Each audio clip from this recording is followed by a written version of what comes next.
नमस्कार सर्वांना, स्वागत आहे सर्वांचं. माझं चालू आहे कुरड्या तळायचं बरं का. हे आहेत ह्याचं पापड आहेत, पोह्याचे पापड आहेत. आणि किती छान फुटतंय बघा. हे बघा,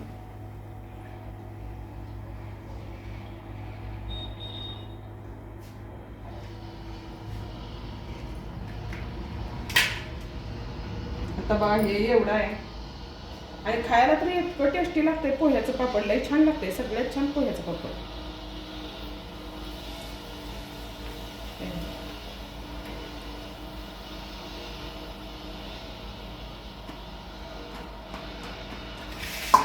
अजिबात तेल धरत नाही.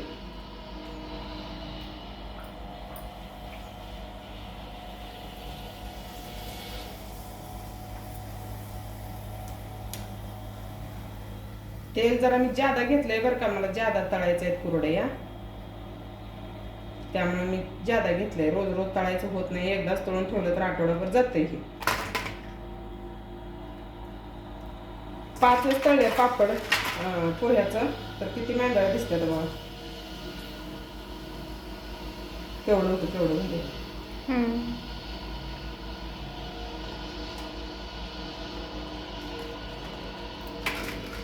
आणि हे आहे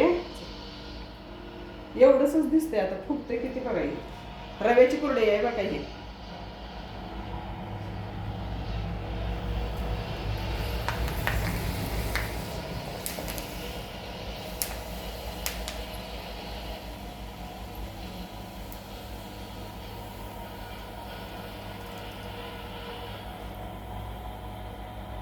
रव्याची कुरडई एकदम पांढरी शुभ्र.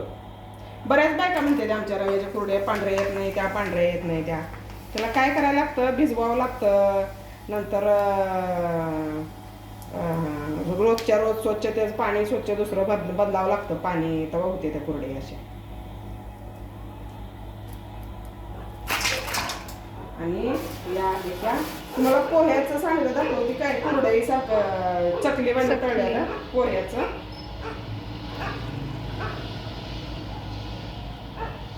लय छान होते, कुरकुरीत होते. आलं बघ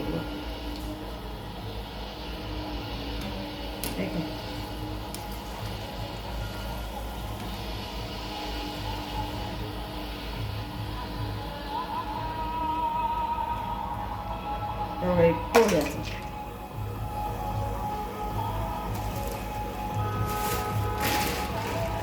आणि हे तांदळाचं तांदळाचं लई फुटते रव्यापेक्षा पण. आणि पांढरं शुभ्र किती दिसतंय.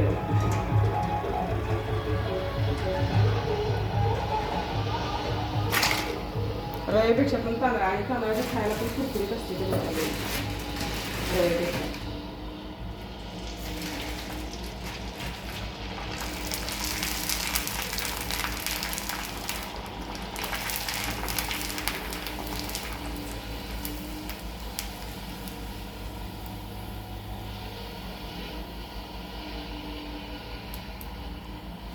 तांदळाच्या लई छान येते ते तळ की ते कुठलं शे चकलीवाली.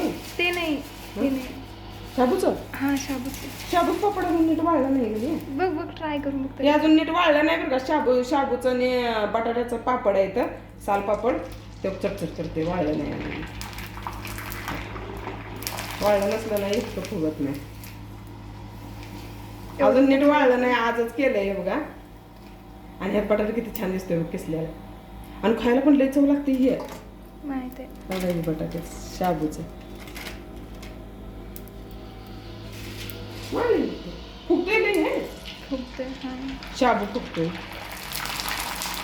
वाळलं नाही अजून. ते चुरचुर करते ना अजून, ते पूर्ण वाळलं नाही.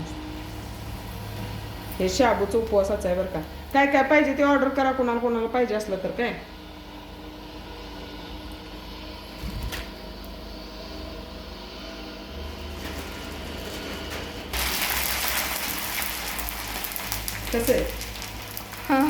कसं आहे, कसं आहे आता काढणार कसं ते तेवढं सगळं.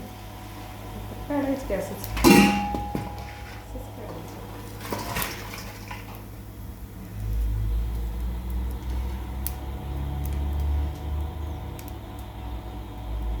म्हणून तर घेऊ झालंय घेतलं मी असं काढायला लागतं मी